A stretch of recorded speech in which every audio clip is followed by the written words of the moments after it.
સુરતના ભેસ્તાન આવાસમાં એક બાળકના મોત બાદ ઉધનામાં વધુ એક બાળકનું મૃત્યુ નિપજ્યું છે। ઉધના વિસ્તારમાં 13 મહિનાના બાળકને માતાએ રાત્રે દૂધ પીવડાવીને સુવડાવ્યો હતો। બાદમાં સવારે માતાએ બાળકને ઉઠાડતા તે ઉઠ્યો ન હતો, જેથી બાળકને તાત્કાલિક સિવિલ હોસ્પિટલ લઈ જવામાં આવ્યો હતો, જ્યાં બાળકને મૃત જાહેર કરાતા પરિવારમાં શોકનો માહોલ છવાઈ ગયો હતો। ઉધના વિસ્તારમાં દેવીદાસ વડવી પરિવાર સાથે રહે છે। દેવીદાસની પત્નીએ 13 મહિના પહેલા એકના એક દીકરા ઓમને જન્મ આપ્યો હતો।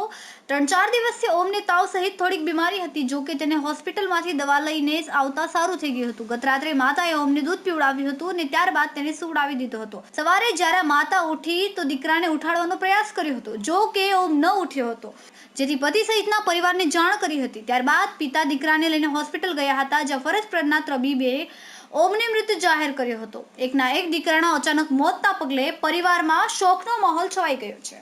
કેમેરામેન સેનિલ વિરાણી સાથે વિશાલ છેઠા, માનવ પ્રભા ન્યૂઝ।